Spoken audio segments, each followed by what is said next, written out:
mengenali self esteem pada anak. Kenapa mengenali bukan mengenal? Karena kalau mengenal itu hanya sekedar tahu, ya. Tetapi mengenali adalah lebih dalam dari sekedar tahu. Tadi Mbak Rika, Mbak Lucy sudah menyampaikan apa itu self esteem. Nah, lebih dalam lagi, salah satu, bukan satu-satunya, salah satu yang bisa dipakai sebagai indikator ketika kita mau mengenali self esteem pada anak. Ya. Nah, grafologi ini bisa dipakai untuk mengenal potensi dalam diri seseorang. Bisa untuk ilmu parenting, untuk keluarga, untuk bakat minat, untuk kemampuan seseorang dalam kecocokan dalam bekerja dan segala macam. Lanjut Mbak, manfaatnya nanti bisa browsing di internet banyak ya, tapi nanti kita lebih pada self esteem. Nah, ini fakta saja yang belum pernah tahu tentang grafologi. Ini faktanya dan mitos yang ada. Hal yang benar dan hal yang salah, ya. Ya, kalau yang benarnya adalah salah satu cabang ilmu yang mempelajari di bawah psikologi tentang bagaimana mengenal karakter seseorang melalui tulisan dan tanda tangan.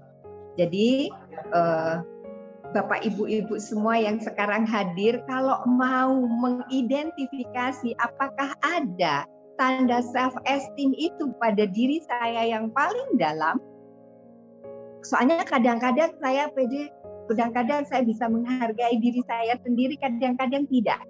Nah, kita lihat, coba jujur-jujuran tanda tangan deh sebelum kita melihat indikator. Nanti kita cek pada diri sendiri, apakah indikator itu muncul pada tulisan atau tanda tangan kita.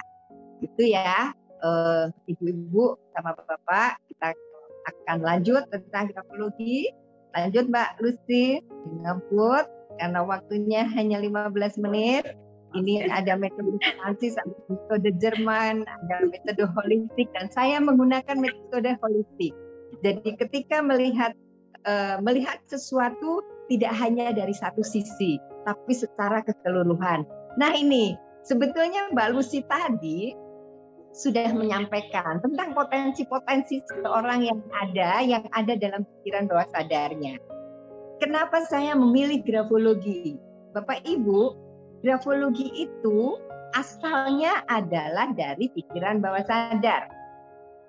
Ya, dia akurasinya 88%. Ketika seorang klien datang ke saya, kemudian dia bilang begini, Bu Erina, boleh percaya saya sangat percaya diri orangnya. Secara verbal, secara sadar, dia menyampaikan pada saya, secara analitis saya harus membuat Bu Erina percaya nih. Saya harus bilang pada Bu Erina bahwa saya orang yang percaya diri. Jadi saya orang yang percaya diri Bu Erina. Nah, itu adalah pikiran sadar. Ketika klien saya kemudian menulis dan tanda tangan, maka yang akan saya lebih percayai adalah tulisan dan tanda tangan itu. Karena tulisan dan tanda tangan itu yang menjadikan jembatan komunikasi antara klien saya yang sebenarnya yang akurasinya 88% ini daripada yang verbal yang dia sampaikan. Kalau dia bilang saya orangnya pede kok Bu Erina, jadi Bu Erina bisa rekrut saya sebagai anggota tim. Bisa jadikan saya sebagai marketernya Bu Erina gitu ya. Tapi ketika dia menulis kemudian ada indikator yang menunjukkan self esteem-nya rendah, maka saya nggak akan pakai. Langsung set. Nah, bagian yang tidak akan saya lanjutkan wawancaranya. Kenapa? Karena yang datang dari pikiran bawah sadar inilah yang akurasinya yang 88% yang menunjukkan dirinya yang sebenarnya. Oke, lanjut. Mbak, ini nanti kita akan lari ke hipnoterapi jadinya ya Mbak Lucy ya. Iya. Jadi kalau ayah bunda semua mengikuti setiap kelas yang kami berikan dengan lengkap, insya Allah nanti akan muncul tuh sebuah ilmu baru mengidentifikasi diri, bagaimana juga cara solusinya plus terapinya. Nah, sedikit-sedikit akan diberikan ya Mbak Lucy, Mbak Rika ya. Beliau berdua ini adalah terapis handal untuk keluarga, anak-anak dan remaja. Masya Allah, saya sangat bahagia bisa di sini. Nah, yang mempengaruhi tulisan tangan itu apa saja sih? Emosi, karakter diri, usia, tingkat stres. Ya, ketika menganalisa tulisan, maka itu akan terlihat bagaimana emosi seseorang itu ketika menulis. Bagaimana karakter penulis. Berapa usia penulis. Bagaimana tingkat stresnya penulis. Nah, ini memang sudah menjadi pekerjaan para konselor nih di sini. Ya, nanti mudah-mudahan selanjutnya kita bisa kasih tipsnya bagaimana mengatasi hal-hal yang berkaitan dengan kelemahan ketika ketemu self esteem-nya rendah gitu. Ya, lanjut Mbak. Nih langsung saja ya Bunda.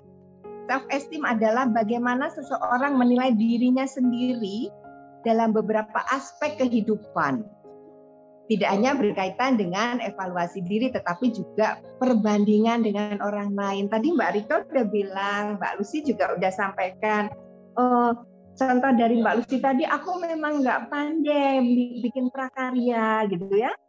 Nah, ini dia sedang membandingkan dengan orang lain. Ya, ketika menemukan anak yang seperti ini, self esteem-nya itu rendah benar atau hanya sesaat, kita bisa lihat dari indikator huruf yang dimunculkan dalam tulisannya. Yuk, Bapak Ibu, Ayah Bunda, coba kita lihat apa indikatornya. Nah, kita lihat ketika menuliskan huruf T, ya, tinggi batangnya sangat tinggi. Kalau sudah sangat atau berlebihan, sekalipun itu sesuatu yang positif, tidak akan bagus. Jadi coba Ayah Bunda lihat tulisannya sendiri, jika ada huruf T, tinggi batangnya itu sangat tinggi, hati-hati.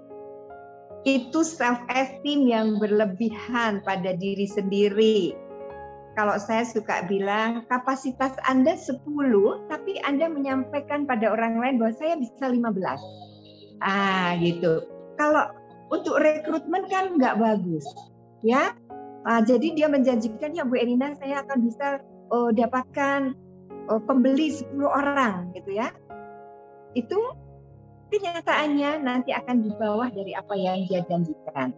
Nah, seorang anak yang menuliskan huruf T dengan tiang yang ekstrim tingginya, nah ini perlu dibantu.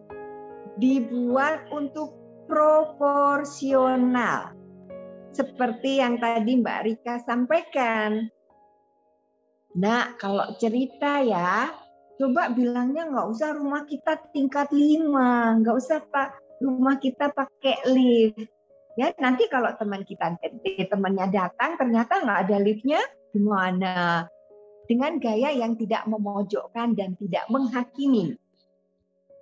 Ya, kalau tandanya tinggi, itu akan menjadi sebuah kebiasaan.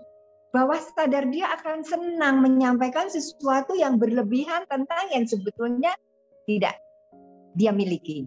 Gitu. Jadi, mama aku tadi dapat 10 loh. Dia tahu kalau dia bilang 7 dapat kena marah. Ya. Nah, ini juga sumber dari kenapa seorang anak self esteem-nya bisa tinggi berlebihan. Itu dari lingkungan. Biasanya pertama adalah orang tuanya. kemudian teman-teman dan gurunya dan orang dewasa yang ada di sekitarnya. Gitu ya, Bapak Ibu. Ketika melihat huruf T yang berlebihan, maka itu indikator bahwa self esteem anak ini juga lebih. Jadi kita bantu dia untuk lebih proporsional dengan cara seperti yang Bu Rika sampaikan, dari Mbak Lucy sampaikan tadi. Itu cara yang tepat. Nah, indikatornya salah satunya adalah melihat huruf T yang tiangnya tinggi banget, gitu ya. Saya suka bilang ini anak ini pride-nya ya. Jadi karena dia dulu sering sekali dianggap tidak mampu, maka dia selalu berusaha untuk menunjukkan bahwa ya aku mampu gitu. Tapi dilebih-lebihkan gitu. Lanjut Mbak Lucy. Nah, tinggi batang T sangat tinggi nih. Lihat T-nya ya. Ada beberapa contoh di sini. Penulis mencoba untuk menutupi perasaan rendah diri yang mendalam dengan membuat dirinya percaya bahwa dirinya tahu lebih banyak dari orang lain.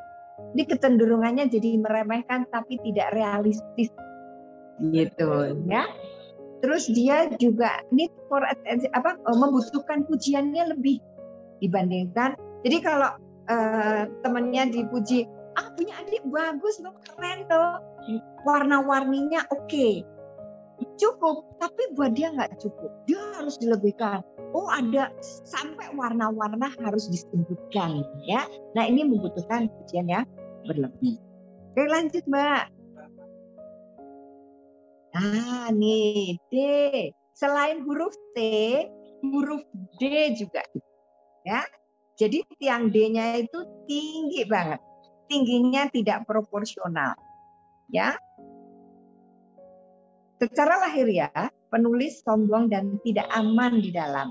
Jadi sekalipun dia menunjukkan aku bisa loh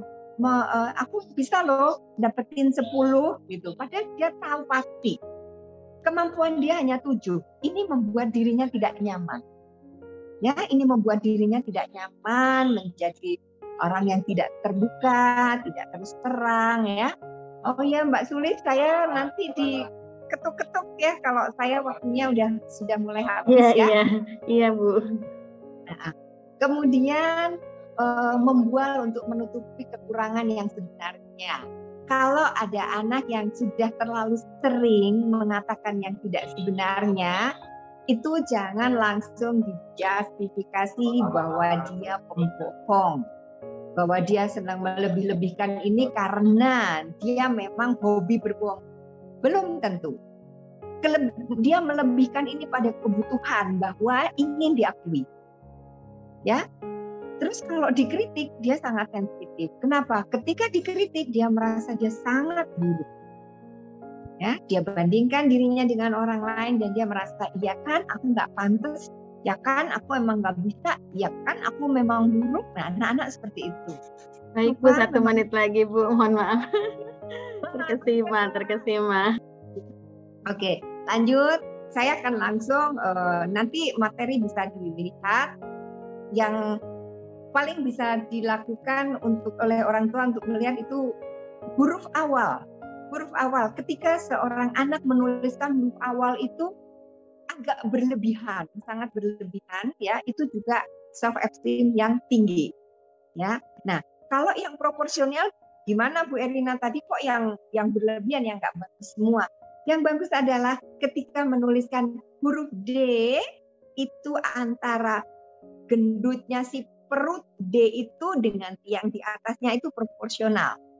Itu adalah self esteem yang sehat. Ya, huruf T-nya juga, T-nya proporsional antara sisa crossbar di bawah dengan crossbar di atas. Itu proporsional. Itu juga self esteem yang sehat. Yang ketika diberikan kesempatan, ketika dia bisa, dia berani untuk maju. Aku bisa, aku mau. Ya, nah seperti itu. Sedangkan self esteem yang rendah itu kalau nulis D, nulis T itu tiangnya juga enggak berani dinaikkan. Salah satu indikatornya biasanya seperti itu. ya. Jadi dia mau naik nggak berani, ya. Nah, cuman gini, hati-hati. Saya yang perlu wanti-wanti.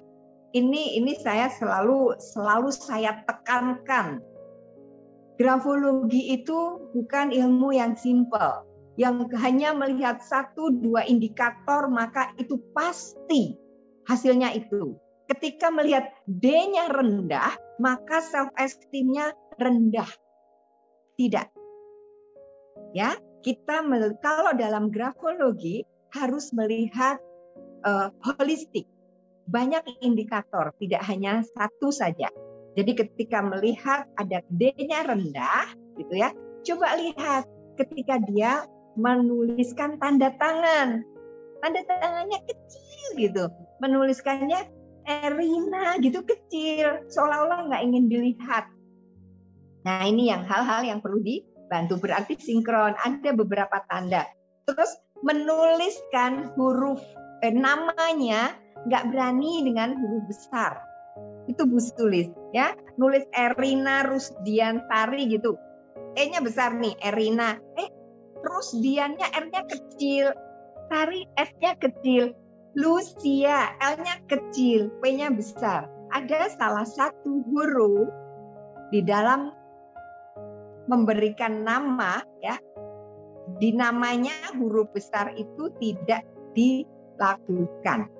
Jadi namanya pakai huruf kecil. Itu indikator bahwa self esteem-nya rendah dan perlu dibantu untuk penerimaan diri bahwa dirinya layak, dirinya oke, dirinya pantas. Seperti yang tadi sudah disampaikan oleh Mbak Lucy dan Mbak Rika. Gitu Bu Sulis, pas ya. Alhamdulillah.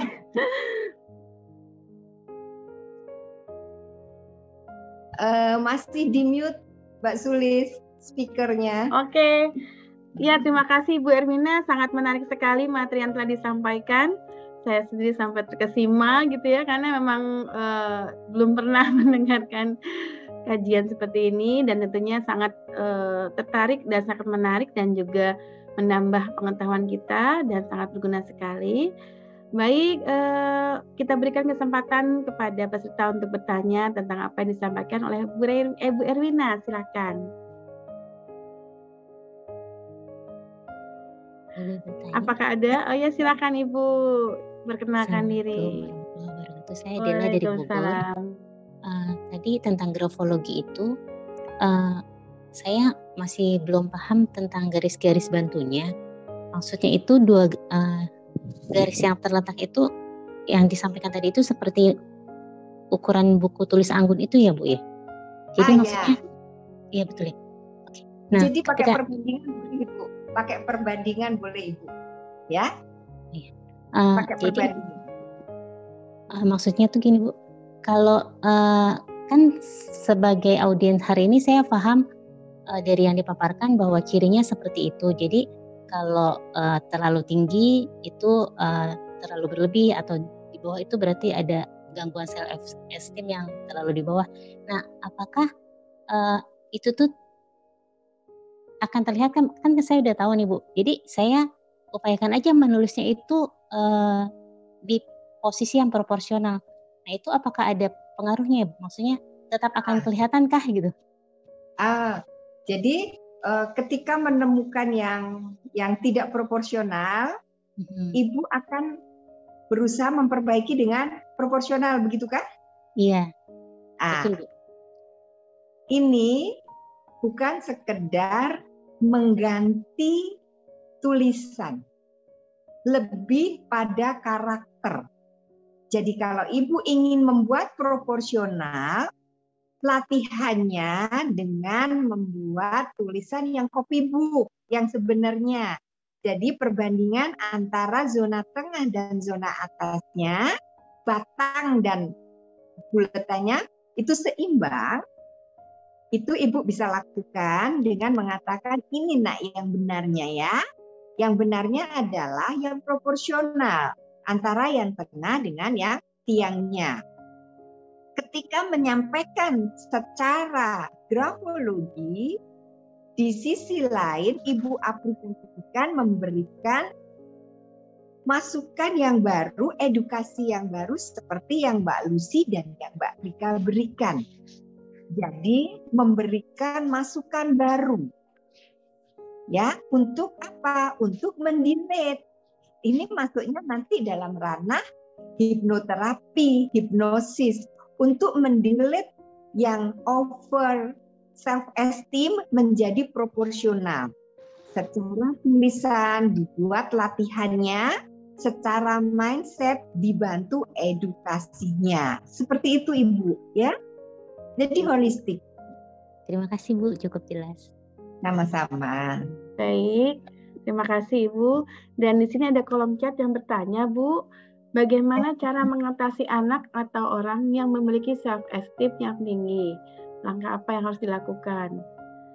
Ya. Ketika memiliki self esteem yang tinggi ya, ini dari yang ranah grafologi ya. Nanti yang dari ranah psikologi bisa ditambahkan oleh Mbak Rika dan Mbak Lucy. Nah, kalau dari psikologi untuk self esteem yang tinggi ya tadi ya, ini biasanya pemicunya adalah ya ketika dia dibandingkan, dia dianggap menjadi selalu sebagai follower, selalu menjadi orang yang kalah. Dia diposisikan menjadi anak yang inferior, yang tidak mampu, yang tidak bisa. Ya, kalaupun dia inferior, itu inferior yang proporsional, follower yang proporsional, yang tidak ada perasaan bahwa dia tidak layak dan tidak pantas. Jadi Ibu, kalau yang berlebihan itu diajak turun. Ya, Ibu bisa bilang dari sisi tulisannya, lihat Nak, huruf D-nya nih ya, huruf D-nya kan tiangnya tinggi banget, gitu ya. Padahal kalau huruf D itu tiangnya nggak setinggi itu. Ini disampaikan, ini bentuk edukasi. Nah, tiangnya diturunin. Nah, sama kalau pas misalnya adik mau bilang ke teman-teman nih, adik bisa menyelesaikan dalam 1 jam. PR-nya soalnya berapa bisa diselesaikan. Kalau adik bisanya bilang 30, bilang aja 30 soal. Kan adik selalu bilang 40, 50 gitu kan. Adik bilang aja bisa 30. Adik mengerjakan 30 soal itu juga keren. Itu juga oke. Ya, ada apresiasi. Biasanya yang self esteem-nya tinggi itu juga karena tuntutan. Masa adik cuma 30, temennya bisa 40, si kakak bisa 50. Nah, dibandingkan dengan yang lebih tinggi. Sehingga dia memberikan target pada diri sendiri tinggi untuk disampaikan pada orang lain, yang nampak pada orang lain seperti itu. Padahal kenyataannya dia tidak seperti itu. Jadi Ibu bisa sampaikan dari grafologi dulu, dilihat nih. Lihat Kak, ini tiangnya gede, ini tiangnya ketinggian kan, jadi nggak pas, turunin ya. Di mata bagus, dan itu betul. Nah, termasuk di dalam bersikap, itu juga diedukasi.